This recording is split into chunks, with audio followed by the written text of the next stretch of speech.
Finally मंदिर आ गए हम लोग, भैरव मंदिर। ये करीब 5500 साल पुराना मंदिर है ये।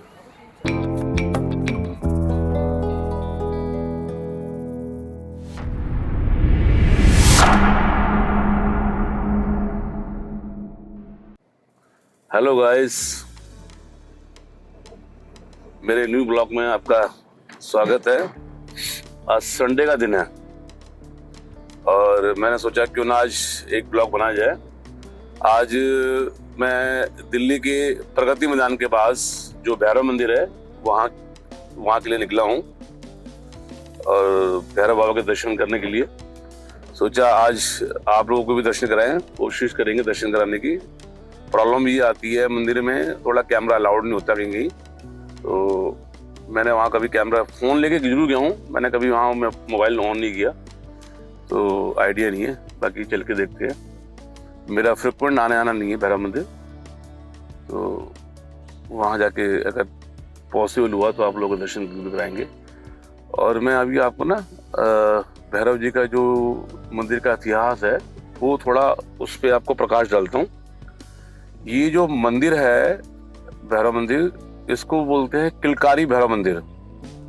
तो किलकारी भैरव मंदिर जो है, ये जो नाम है, इस नाम के पीछे भी एक कहानी है, लेकिन मैं आपको फ्रॉम द बिगनिंग से मैं आपको बताता हूँ। महाभारत के टाइम पे जब इंद्रप्रस्थ पांडवों के हिस्से में आया था, तो वहाँ पर क्या हुआ था कि जब ये लोग यज्ञ वगैरह करते थे ना पांडव, तो वहाँ पर जो राक्षस हैं उनके तपस्या को भंग करते थे वो, मतलब उनके विघ्न डालते थे उनकी यज्ञों में। तो भगवान कृष्ण ने उनको एक बोला कि आप एक काम कीजिए, बनारस जाइए और बनारस जाके जो काल भैरव है वहाँ पर उनको लाके और अपने यहाँ पर विराजमान कराइए, तो ये जो आपकी जो राक्षसों की समस्या है ये तभी सॉल्व होगी।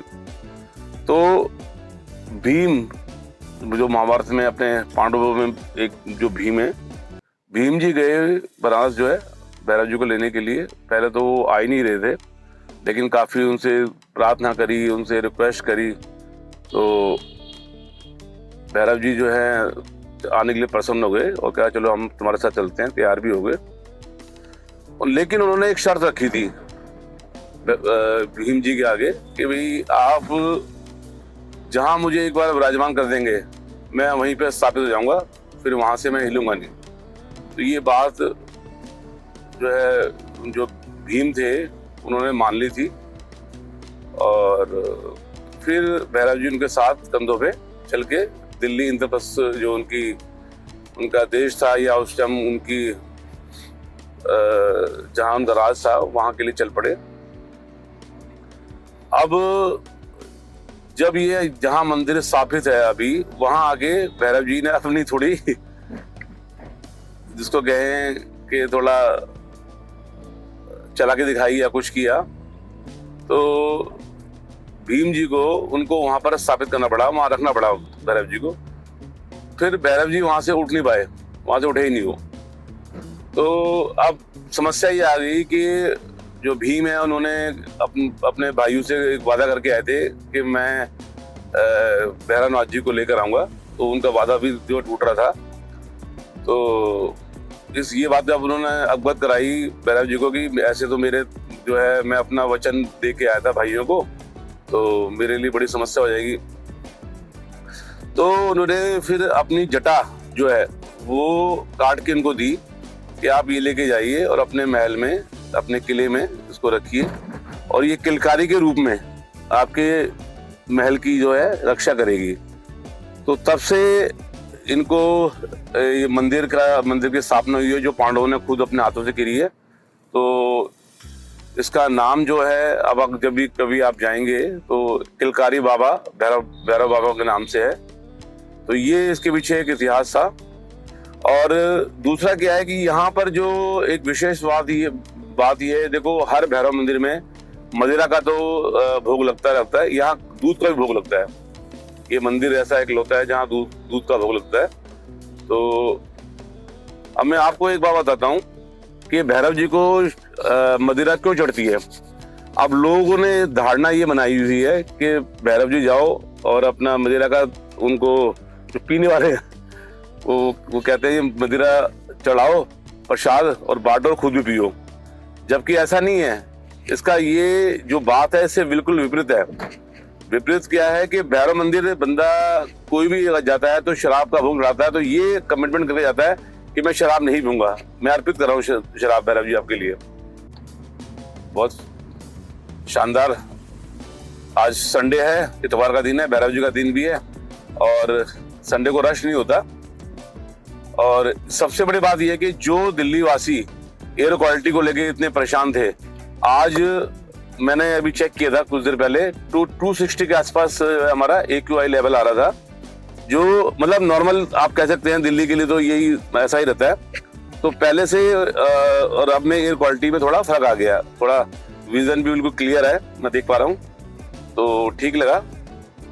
बाकी चलते हैं भैरव मंदिर के लिए जी। आगे जब भैरव मंदिर पहुंचेंगे तो फिर वापस आते हैं ब्लॉग में।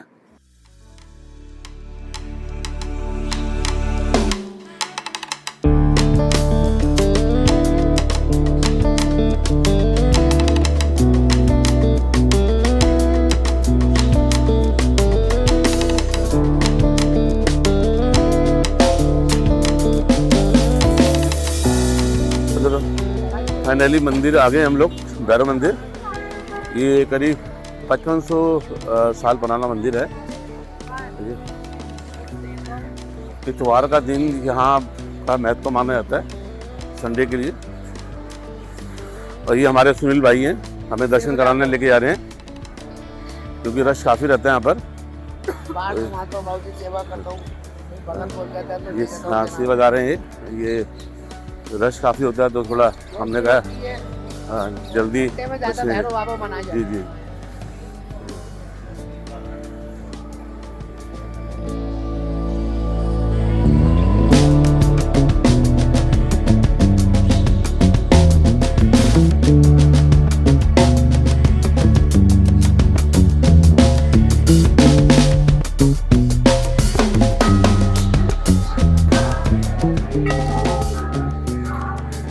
निकल रहे हैं, आइए।